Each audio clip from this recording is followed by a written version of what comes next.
यदि धातुओं की बात हो तो हमारे दिमाग में सबसे पहले सोना, चांदी, तांबा, लोहा आदि धातुओं के नाम आते हैं। आप जानते हैं ये सभी धातुएं डी ब्लॉक तत्व हैं, जिन्हें हम संक्रमण धातुएं भी कहते हैं। जब मानव सभ्यता की बात होती है तो हम देखें कि सोना, चांदी, तांबा तथा लोहा इन धातुओं का मानव सभ्यता के विकास में बहुत बड़ा योगदान रहा है। आप जानते हैं तांबा पहली धातु थी जिसका उपयोग मनुष्य ने सबसे पहले किया।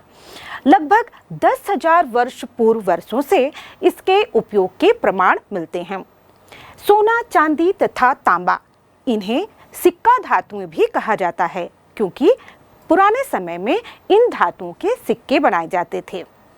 इस तरह से हम देखें कि यदि बहुमूल्य धातुओं की बात हो, यानी कि सोना, चांदी या प्लैटिनम, जिनके गहने आभूषण भी बनाए जाते हैं, या फिर औद्योगिक रूप से महत्वपूर्ण धातुओं की बात हो, यानी कि iron, cobalt, nickel, tungsten, titanium, platinum आदि, ये सभी धातुएं डी ब्लॉक तत्व यानी कि संक्रमण धातुएं ही हैं। इसी तरह से एकमात्र द्रव धातु जिसे हम जानते हैं पारा, यह भी डी ब्लॉक तत्व ही है। इस तरह से हम देखें कि एफ ब्लॉक तत्व में कुछ धातुएं हैं, जैसे कि यूरेनियम, थोरियम, पैलेडियम, जो कि रेडियो एक्टिव भी हैं और साथ ही साथ ये वर्तमान युग में ऊर्जा के श्रेष्ठ स्रोत के रूप में महत्वपूर्ण हैं। तो इस तरह से हम देखते हैं कि डी ब्लॉक तथा एफ ब्लॉक तत्व बहुत सी बहुमूल्य तथा उपयोगी धातुओं को अपने अंदर संजोए हुए हैं। तो इस अध्याय में, इस लेसन में हम इन्हीं डी ब्लॉक तथा एफ ब्लॉक तत्वों के गुणों का विस्तार से अध्ययन करने वाले हैं, ताकि हम जान सकें कि इनका हमारे औद्योगिक जगत में तथा दैनिक जीवन में इतना उपयोग क्यों है। सबसे पहले जानते हैं डी ब्लॉक तत्व। हमारी आधुनिक आवर्त सारणी में एस ब्लॉक तथा पी ब्लॉक तत्वों के मध्य में आने वाले तत्वों को डी ब्लॉक तथा एफ ब्लॉक तत्व कहा जाता है। यदि डी ब्लॉक तत्वों की बात करें तो आप देख सकते हैं कि आवर्त सारणी के मध्य में ग्रुप 3 से लेकर ग्रुप 12 तक, समूह 12 से लेकर समूह 13 तक आने वाले तत्वों को डी ब्लॉक तत्व कहा जाता है। आप देख सकते हैं कि यहाँ पर 4 मुख्य आवर्त हैं जिसमें इन डी ब्लॉक तत्वों को रखा गया है। इस तरह से हम देखें कि जो डी ब्लॉक तत्व हैं उन्हें डी ब्लॉक तत्व इसलिए कहा जाता है क्योंकि जब हम इन तत्वों का इलेक्ट्रॉनिक विन्यास करते हैं तो इनमें अंतिम इलेक्ट्रॉन डी उपकोष, डी सबशेल में प्रवेश करते हैं। इस तरह से साथ ही इन तत्वों को संक्रमण तत्व भी कहा जाता है और इन तत्वों का जो सामान्य इलेक्ट्रॉनिक विन्यास है वह होता है n-1d 1 to 10 तथा ns 1 to 2। इसके बाद हम देखते हैं नीचे, यहाँ पर हम देखें नीचे जो 2 श्रेणियां आपको तत्वों की दिखाई दे रही हैं, इन्हें हम कहते हैं एफ ब्लॉक तत्व। इन्हें भी एफ ब्लॉक तत्व इसलिए कहा जाता है क्योंकि जब हम इनका इलेक्ट्रॉनिक विन्यास करते हैं तो इनमें अंतिम इलेक्ट्रॉन एफ सबशेल में प्रवेश करते हैं और इन तत्वों को अंतर संक्रमण तत्व भी कहा जाता है। वो इसलिए क्योंकि आप देखेंगे कि हमारी जो डी ब्लॉक तत्व हैं उसमें जो 6वां आवर्त है उसके लैंथेनम के बाद, लैंथेनम 57 के बाद आप देखें कि हाफनियम 72 आ जाता है। तो बीच के 14 तत्व कहाँ गए? इन्हीं 14 तत्वों को यहाँ से निकालकर नीचे अलग श्रेणी में रखा गया है क्योंकि इनके इलेक्ट्रॉनिक विन्यास भिन्न है और इस वजह से इनके गुण भी भिन्न होते हैं। इसी तरह से आप देखें जो 7वां आवर्त है वहाँ पर एक्टिनियम 89 के बाद सीधे रदरफोर्डियम 104 परमाणु क्रमांक वाला तत्व आ जाता है। तो यहाँ पर भी हम देख रहे हैं कि कुल 14 तत्व नहीं है और इन 14 तत्वों को अलग नीचे रख दिया गया है और इन्हें हम अलग श्रेणी में रखते हैं। तो इस तरह से हम कहते हैं कि जो F ब्लॉक तत्व हैं उनमें अंतिम इलेक्ट्रॉन F सबकोश में उपस्थित होते हैं या उसमें प्रवेश करते हैं। इसके साथ ही यहाँ पर F को सब सेल में तो प्रवेश करते हैं, लेकिन कौन से सब सेल में प्रवेश करते हैं? 4F में प्रवेश करते हैं। इसलिए जो लैंथेनम के बाद के जो 14 तत्व हैं उनको एक साथ सामूहिक रूप से हम लैंथेनाइड्स कहते हैं। और इसी तरह से जो हम नीचे देख रहे हैं वहाँ पर जो दूसरी श्रेणी है वहाँ पर जो इलेक्ट्रॉन हैं वह 5F उपकोश में प्रवेश करते हैं और इस वजह से एक्टिनियम के बाद आने वाले 14 तत्वों को हम एक्टिनाइड्स कहते हैं। तो इस तरह से लैंथेनाइड जो सीरीज है वह सीरियम 58 से प्रारंभ होकर ल्यूटेटियम 71 पर समाप्त होती है, तथा जो एक्टिनियम सीरीज है वह थोरियम 90 से प्रारंभ होकर ये लॉरेंशियम 103 पर जाकर 103 पर जाकर समाप्त होती है। इस तरह से हम देखें जो F ब्लॉक तत्व हैं उन्हें इनका जो सामान्य इलेक्ट्रॉनिक विन्यास होता है वह n-2 F 1 to 14 तथा n-1 D 1 to 10 तथा ns 1 to 2 होता है। यहाँ पर हम बता दें कि जो अंतिम इलेक्ट्रॉन है वह बाह्यतम कोश के दो भीतर वाली n-2 सब सेल में प्रवेश करता है। जैसे कि उदाहरण हम लेते हैं कि यहाँ पर हम सीरियम का उदाहरण लें। सीरियम जिसका परमाणु क्रमांक है 58। यहाँ पर हम देखें जब हम इसका इलेक्ट्रॉनिक विन्यास लिखते हैं तो हम लिखेंगे ज़ीनॉन जो कि अक्रिय धातु है, क्योंकि इनके इलेक्ट्रॉनिक विन्यास परमाणु क्रमांक अधिक होने की वजह से इलेक्ट्रॉनिक विन्यास काफ़ी जो लिखा जाए तो काफ़ी लंबा होता है। इसलिए चूँकि यहाँ पर ज़ीनॉन तक यानी कि 3D ऑर्बिटल कंप्लीटली फिल्ड होते हैं और यह जो इलेक्ट्रॉनिक विन्यास होता है वह अक्रिय गैस ज़ीनॉन का होता है, इसलिए यहाँ पर शॉर्ट में हम ज़ीनॉन लिख देते हैं। इसके बाद हम आगे का जो कोश है उसके इलेक्ट्रॉनिक विन्यास को विस्तार से लिखते हैं। तो यहाँ पर हम सीरियम का जो इलेक्ट्रॉनिक विन्यास लिखेंगे वह ज़ीनॉन के बाद 4F यहाँ पर 1 होगा, 5D1 तथा 6S2 ये इसका इलेक्ट्रॉनिक विन्यास होता है। तो यहाँ पर हम देखें कि जब इसमें सबसे पहले 6S में 2 इलेक्ट्रॉन जा चुके होते हैं, उसके बाद एक इलेक्ट्रॉन 5D में जा चुका होता है और उसके बाद यहाँ पर जो इलेक्ट्रॉन है वो 4F में प्रवेश करते हैं। और इसीलिए यहाँ पर आप देख रहे हैं कि जो 4F है वह बाह्यतम कोश से 2 भीतर वाली कोश है। और इस तरह से यहाँ पर हम इसके जो नीचे वाली एक्टिनियम श्रेणी है वहाँ उसका भी उदाहरण देख सकते हैं। यहाँ पर हम थोरियम 90 लें तो यहाँ पर हम देखेंगे थोरियम 90 का जब हम इलेक्ट्रॉनिक विन्यास लिखेंगे तो हम लिखेंगे अक्रिय धातु रेडॉन, इसके बाद लिखेंगे 5F3, यहाँ पर फिर 6D1 तथा 7S2 ये इसका इलेक्ट्रॉनिक विन्यास होता है। तो यहाँ पर भी हम देखें जो 7S2 है उसमें इलेक्ट्रॉन पहले चले जाते हैं, उसके बाद एक इलेक्ट्रॉन 6D में जाता है और उसके बाद जो इलेक्ट्रॉन एक एक करके भरने शुरू होते हैं वह 5F में भरने शुरू होते हैं। तो इस तरह से इनका जो इलेक्ट्रॉनिक विन्यास होता है वह n-2 F 1 to 14 तथा D में हम देखें तो n-1 D 1 to 10 तथा ns जो बाह्यतम कोश है उसका इलेक्ट्रॉनिक विन्यास होता है ns 1 to 2। ये इनका सामान्य इलेक्ट्रॉनिक विन्यास होता है। आइए अब हम जानते हैं D ब्लॉक तत्वों को संक्रमण तत्वों के बारे में। संक्रमण तत्व जैसे कि आप जानते हैं संक्रमण तत्वों को आवर्त सारणी में यदि हम इसकी स्थिति देखें, जैसे कि मैंने अभी बताया, इन्हें मध्य भाग में आवर्त सारणी के मध्य का अधिकांश भाग जो है वह डी ब्लॉक तत्वों के द्वारा घेरा हुआ है। इन परमाणुओं में जो अंतिम इलेक्ट्रॉन होते हैं वह यानी कि जो n-1 d ऑर्बिटलों में प्रवेश करते हैं। जो डी ब्लॉक तत्व हैं उसे आप देख रहे हैं, यहाँ पर ग्रुप 3 से लेकर ग्रुप 12 तक ये तत्व आते हैं।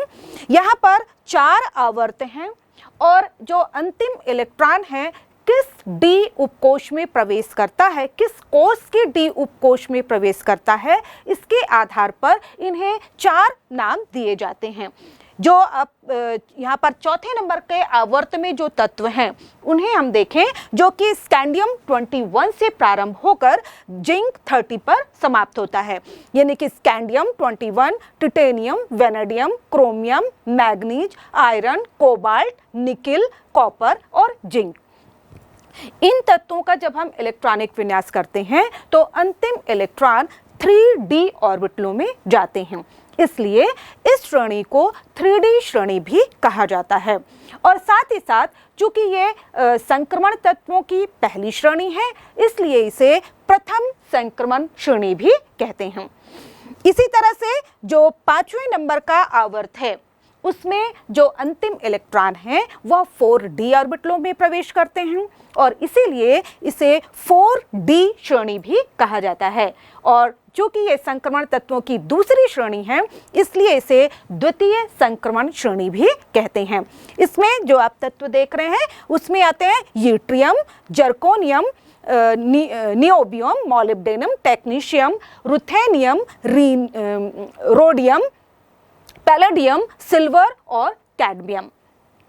यहाँ पर हम देख रहे हैं तो परमाणु क्रमांक 39 से लेकर 48 तक के तत्व इसमें शामिल हैं। इसके बाद हम देखें जो छठा आवर्त है, छठवें आवर्त में जो इलेक्ट्रॉन प्रवेश करते हैं वह डी उपकोष 5d उपकोष में प्रवेश करते हैं और इसीलिए इस श्रेणी को 5d श्रेणी भी कहा जाता है। और साथ ही संक्रमण तत्वों की ये तीसरी श्रेणी है, इसीलिए इसे तृतीय संक्रमण श्रेणी भी कहते हैं। इसमें आप देख रहे हैं कि लैंथेनम से यह श्रेणी प्रारंभ होती है और लैंथेनम 57 के बाद इसमें हाफनियम 172 तत्व को रखा गया है। इसके बाद यहाँ पर tantalum, tungsten, rhenium, osmium, iridium, platinum, gold तथा मरकरी ये तत्व इसमें शामिल हैं। यानी कि लैंथेनम 57 के बाद 72 हाफनियम आता है और उसके बाद कंटिन्यू परमाणु क्रमांक 80 तक के तत्व इसमें शामिल होते हैं। इसके बाद हम देखें जो 7वें आवर्त में जो डी ब्लॉक तत्व हैं, चूंकि इसमें अंतिम इलेक्ट्रॉन 6d ऑर्बिटलों में प्रवेश करते हैं, इसलिए इन तत्वों की श्रेणी को 6d श्रेणी कहा जाता है। 6d श्रेणी के साथ ही चूंकि ये संक्रमण तत्वों की चौथी श्रेणी है, इसलिए इस श्रेणी को चतुर्थ संक्रमण श्रेणी भी कहते हैं। और इसमें जो तत्व हैं वो आते हैं एक्टिनियम, यहाँ पर आप देख रहे हैं एक्टिनियम 89। उसके बाद जो तत्व हैं यहाँ पर रदरफोर्डियम 104 आता है, क्योंकि हमने पहले ही बताया इनके मध्य के जो 14 तत्व हैं वो एक्टिनाइड्स के रूप में आवर्त सारणी के नीचे रखे गए हैं। इसके बाद यहाँ पर आप जो तत्व देख रहे हैं वो है डुबेनियम, फिर सीबर्जियम, इसके बाद आता है बोहरियम, इसके बाद है हैसियम 108, इसके बाद है मेटनेरियम, फिर डर्मस्टेडियम तथा उसके बाद आता है रोंजीनियम और अंत में जो कॉपरनीसियम 112 ये तत्व इसमें शामिल हैं। तो यहाँ पर हम देख रहे हैं कि ये जो डी ब्लॉक तत्व हैं उसमें कुल 4 श्रेणियाँ हैं और इसमें जो तत्व हैं वो इसमें रखे गए हैं। इसके बाद हमने देखा कि इसमें जो अंतिम इलेक्ट्रॉन है वह बाहरी कोश के जो इनका सामान्य इलेक्ट्रॉनिक विन्यास है वो हम देखते हैं कि n-1d 1 to 10 ns 1 to 2 होता है। यानी कि जो इनमें अंतिम इलेक्ट्रॉन है वह बाहरी कोश के एक भीतर वाली कोश के d ऑर्बिटलों में प्रवेश करते हैं। उदाहरण के लिए हम यहाँ पर स्कैंडियम का देख सकते हैं। स्कैंडियम जो पहला तत्व है उसमें उसका जो परमाणु क्रमांक है वह है 21 और इस तरह से जब हम इसका इलेक्ट्रॉनिक विन्यास लिखते हैं तो यहाँ पर हम लिखेंगे 1s2, 2s2, 2p6। तो यहाँ पर प्रथम और द्वितीय कोश पूर्ण हो जाते हैं। इसके बाद शुरू होता है तृतीय कोश। तो तृतीय कोश में यहाँ पर 3s2, 3p6 यहाँ पर इलेक्ट्रॉन जाते हैं और उसके बाद जो 3d है उसमें इलेक्ट्रॉन न जाकर बाह्यतम कोश यानी कि 4s में 2 इलेक्ट्रॉन प्रवेश करते हैं। और इसके बाद जब 4s में 2 इलेक्ट्रॉन चले जाते हैं उसके बाद जो बाद वाले जो इलेक्ट्रॉन हैं वह अंदर वाले में d जो 3d है उसमें प्रवेश करता है।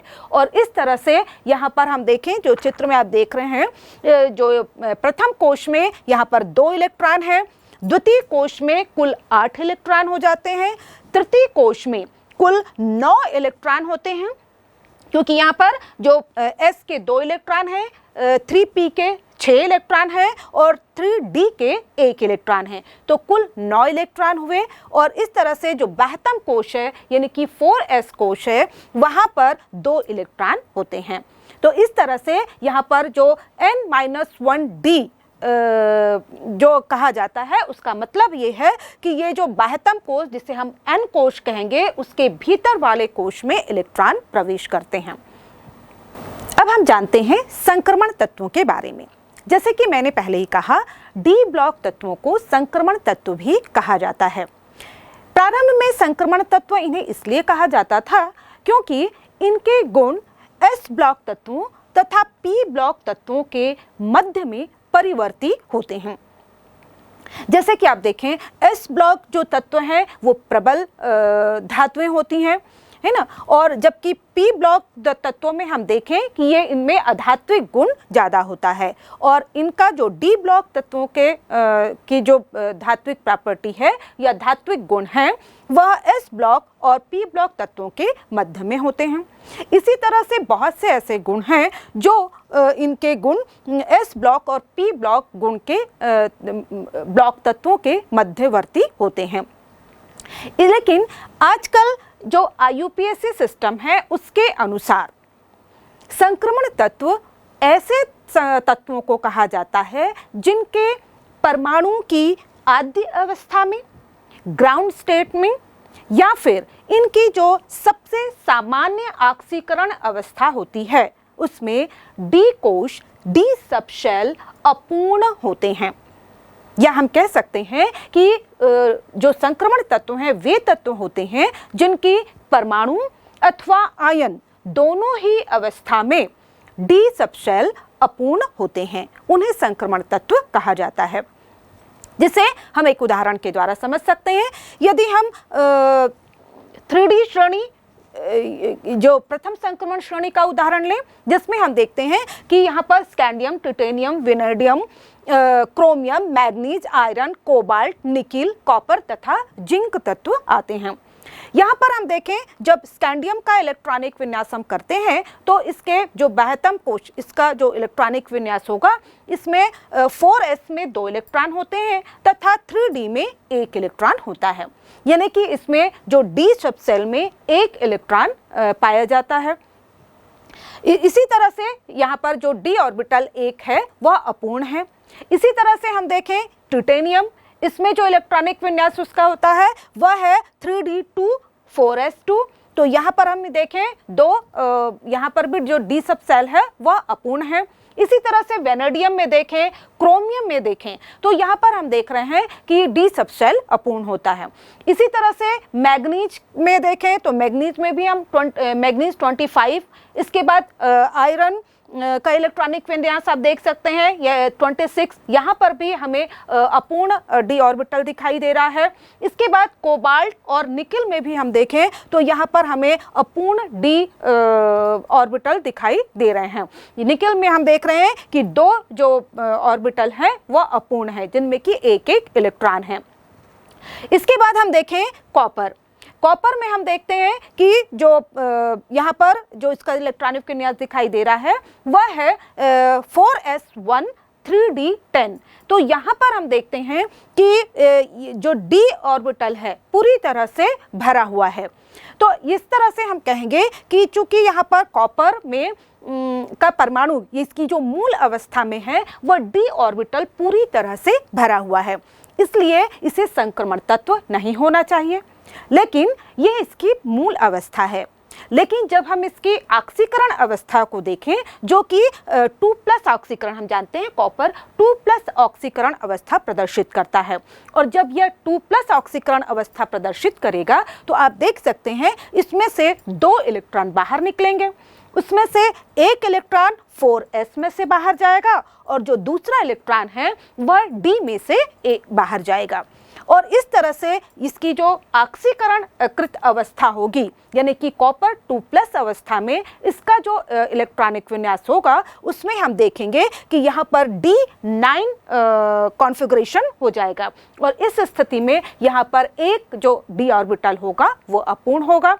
तो इसलिए कॉपर में मूल अवस्था में भले ही d ऑर्बिटल पूर्ण हो, लेकिन इसकी ऑक्सीकृत अवस्था में d ऑर्बिटल अपूर्ण होते हैं, इसलिए कॉपर को संक्रमण तत्व कहा जाएगा। इसके बाद हम देखें इसी सीरीज का जो अंतिम सदस्य है जिंक, जिसका परमाणु क्रमांक होता है 30, और आप देख सकते हैं इसका इलेक्ट्रॉनिक विन्यास है 3d10 4s2। यहाँ पर हम देखें कि इसकी भी मूल अवस्था में इसके सभी d कोश पूरी तरह से भरे हुए हैं। अब हम देखते हैं इसकी ऑक्सीकृत अवस्था। हम जानते हैं कि जिंक की जो सामान्य ऑक्सीकृत अवस्था है वह है Zn2+, यानी कि Zn2+ बनाने के लिए इसे 2 इलेक्ट्रॉन बाहर निकालने होंगे, और हम जानते हैं इसके बाह्यतम कोश 4s में 2 इलेक्ट्रॉन है, तो यह अपने 2 इलेक्ट्रॉन को बाहर कर देगा। तो इस तरह से इसकी ऑक्सीकृत अवस्था में भी हम देखें कि अब भी इसके d जो उपकोश है वो पूरी तरह से भरे हुए हैं। तो जिंक में ना तो इसकी मूल अवस्था में और ना ही इसकी ऑक्सीकृत अवस्था में d उपकोश अपूर्ण होते हैं, इसीलिए जो जिंक धातु है उसे संक्रमण तत्व नहीं माना जाता है। इसी तरह से हम देखें कि जो संक्रमण विभिन्न चारों संक्रमण श्रेणियां हैं, वहां पर जिंक 30 के बाद हम देखें कैडमियम 48, यहाँ पर देखें इसका जो इलेक्ट्रॉनिक विन्यास होता है वह भी क्रिप्टॉन 4d10 5s2 है। इसी तरह से हम देखें मरकरी, जो अंतिम सदस्य है वह है मरकरी 80, इसका भी इलेक्ट्रॉनिक विन्यास हम देखें तो यहाँ पर आएगा जीनॉन के बाद 5d10 6s2। तो यहाँ पर भी हम देख रहे हैं कि इसके d उपकोश पूरी तरह से भरे हुए हैं। इसी तरह से जो चतुर्थ संक्रमण श्रेणी है उसमें अंतिम तत्व है कॉपर निसियम 112। इसका जब हम इलेक्ट्रॉनिक विन्यास देखते हैं तो यहाँ पर हम देखेंगे रेडॉन के बाद 6d10 7s2 इलेक्ट्रॉनिक विन्यास होता है। तो इसमें भी हम देखें कि इनकी जब ऑक्सीकृत अवस्था देखें या मूल अवस्था देखें तो दोनों ही स्थितियों में इनमें d सबसेल d उपकोश पूरी तरह से भरे हुए होते हैं। इसीलिए हम देखें कि जो संक्रमण श्रेणी के अंतिम 12वें वर्ग के तत्व हैं, यानी कि जिंक, कैडमियम, मरकरी तथा कॉपर निसियम, इन्हें हम संक्रमण तत्व नहीं मानते हैं। लेकिन चूंकि ये संक्रमण तत्व या संक्रमण श्रेणियों के अंतिम सदस्य हैं, इसलिए इनका अध्ययन संक्रमण तत्वों के साथ ही किया जाता है। आइए अब हम जानते हैं डी ब्लॉक तत्वों के इलेक्ट्रॉनिक विन्यास के बारे में। जैसे कि हमने कहा, डी ब्लॉक तत्वों का जो सामान्य इलेक्ट्रॉनिक विन्यास है वह होता है n-1 d 1 to 10 ns 1 to 2। यहाँ पर जो n-1 है यह आंतरिक डी कक्षकों को इंगित करता है, और इसी तरह से जो आंतरिक डी कक्षक है उसमें 1 से लेकर 10 तक इलेक्ट्रॉन हो सकते हैं, तथा जो बाह्यतम ns शेल है उसमें 1 या 2 इलेक्ट्रॉन हो सकते हैं। लेकिन यहाँ पर हम देखते हैं कि जब हम इनका इलेक्ट्रॉनिक विन्यास करते हैं तो हम पाते हैं कि चूंकि n-1 d सबशेल तथा बाह्यतम कोश जो ns सबशेल, इनकी ऊर्जा में बहुत कम अंतर पाया जाता है, और इसी वजह से यहाँ पर जो इलेक्ट्रॉनिक विन्यास के सामान्य नियम यानी कि जो ऑफवा नियम का हम पालन करते हुए इलेक्ट्रॉनिक विन्यास करते हैं उसके से कुछ अपवाद देखने को मिलते हैं। यहाँ पर और दूसरी बात एक और होती है, क्योंकि यदि इनका जो इलेक्ट्रॉनिक विन्यास हो जिसमें कि पूर्ण पूरित अथवा अर्धपूरित सबशेल होती है तो वहाँ पर तत्व का स्थायित्व ज़्यादा हो जाता है। यह भी कारण होता है कि इनके इलेक्ट्रॉनिक विन्यास में अपवाद देखने को मिलते हैं। n-d ऑर्बिटल तथा ns ऑर्बिटल की ऊर्जाओं में बहुत कम अंतर होने की वजह से ns ऑर्बिटल यानी कि बाह्यतम कोश से जो इलेक्ट्रॉन है वह निकलकर कूदकर अंदर वाले ऑर्बिटल कोश के ऑर्बिटलों में प्रवेश कर जाते हैं और इसीलिए इनके इलेक्ट्रॉनिक विन्यास में अपवाद देखने को मिलते हैं। ये कहाँ पर देखने को मिलते हैं इसे हम उदाहरण के द्वारा समझते हैं। यहाँ पर हम 3D श्रेणी के मूल अवस्था में इलेक्ट्रॉनिक विन्यास को देखते हैं। 3D श्रेणी में सबसे पहला जो तत्व है वह है स्कैंडियम 21 और स्कैंडियम 21 का जब हम इलेक्ट्रॉनिक विन्यास करेंगे आफवा रूल के अनुसार, तो यहाँ पर आप देख रहे हैं ये आफवा रूल का जो ऊर्जा के बढ़ते हुए क्रम ऑर्बिटलों के दिए गए हैं उसके अनुसार जब हम इनका इलेक्ट्रॉनिक विन्यास करेंगे तो सबसे पहले इलेक्ट्रॉनिक विन्यास होगा इस तरह से 1s2 2s2 2p6। इसके बाद जो इलेक्ट्रॉन जाएंगे वह तीसरे कोश में जाएंगे 3s2 3p6। अब यहाँ पर आप देखिए जो अफवा रूल कहता है कि जो इलेक्ट्रॉन है वह 3p के बाद 3d में ना जाकर 4s में जाएंगे। तो इस तरह से जो इलेक्ट्रॉन भरने का क्रम होगा वो पहले 4s में एक इलेक्ट्रॉन जाएगा, फिर दूसरा इलेक्ट्रॉन 4s में जाएगा और उसके बाद 4s जो ऑर्बिटल है वह भर जाए, उसके बाद फिर हम पीछे आकर अंदर वाले कोश के d ऑर्बिटलों में इलेक्ट्रॉन डालना शुरू करेंगे। तो अब यहाँ पर 20 इलेक्ट्रॉन हमने का इलेक्ट्रॉनिक विन्यास कर दिया है। जो अंतिम इलेक्ट्रॉन होगा वह यहाँ पर 3d में जाएगा।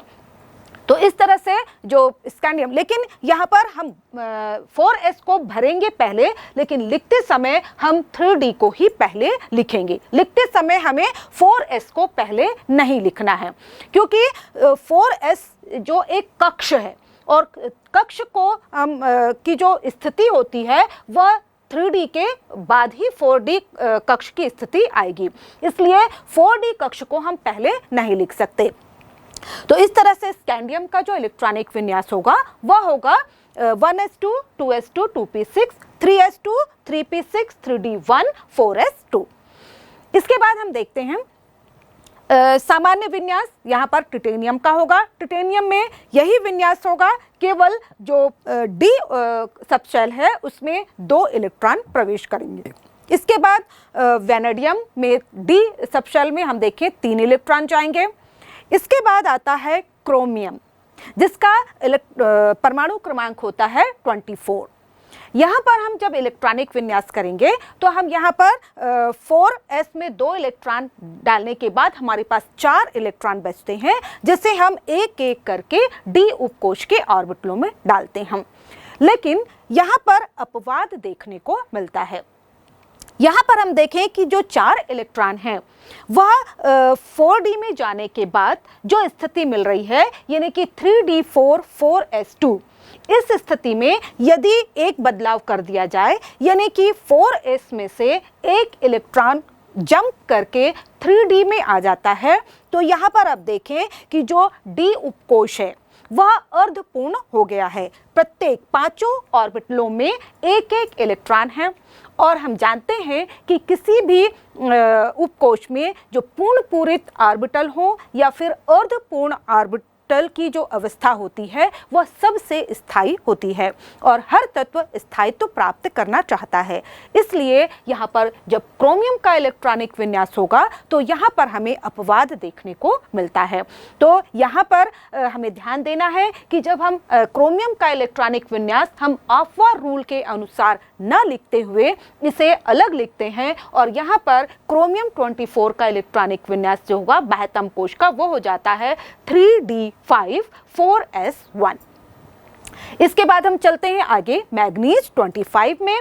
यहाँ पर हम देखते हैं कि 4s में 2 इलेक्ट्रॉन जाते हैं तथा 3d में 5 इलेक्ट्रॉन जाते हैं, और यहाँ पर हम देखें कि पांचों d ऑर्बिटलों में एक एक इलेक्ट्रॉन है। अब इसके बाद आयरन 26, यहाँ पर जो d उपकोष है उसमें के ऑर्बिटलों में इलेक्ट्रॉनों की पेयरिंग शुरू होती है।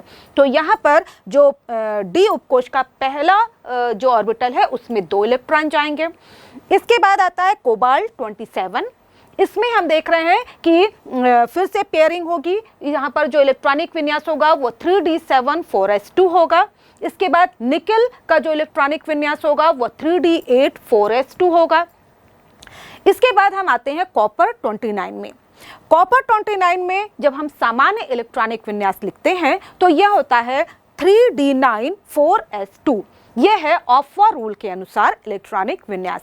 लेकिन यहाँ पर भी हम देखें कि जो एक तो 3d ऑर्बिटल तथा 4s ऑर्बिटलों की ऊर्जा में अंतर कम होने की वजह से यहाँ पर 4s में से एक इलेक्ट्रॉन निकलकर 3d में आ जाता है, और इस स्थिति में आप देखेंगे कि 3d उपकोष जो है वह पूरी तरह से भर जाता है, पूर्ण पूरित अवस्था प्राप्त हो जाती है, और जो कि अधिक स्थायी अवस्था है। इसलिए यहाँ पर पुनः अपवाद हमें देखने को मिलेंगे, और यहाँ पर आप देख रहे हैं कि जो कॉपर का वास्तविक इलेक्ट्रॉनिक विन्यास होता है वह 3d9 4s2 ना होकर 3d10 4s1 होता है। इसके बाद जिंक का इलेक्ट्रॉनिक विन्यास सामान्य होता है, जिसमें कि d कोष पूरी तरह से भरे होते हैं, यानी कि इसमें 3d10 तथा 4s2 इलेक्ट्रॉनिक विन्यास मिलता है। तो इस तरह से हम देखें कि 3d जो कोश है यानी कि n-1d उपकोष तथा ns उपकोष के ऊर्जा में कम अंतर होने की वजह से और दूसरा अधिक स्थायी इलेक्ट्रॉनिक विन्यास प्राप्त करने की वजह से यहाँ पर इलेक्ट्रॉनिक विन्यास में कुछ अपवाद देखने को मिलते हैं।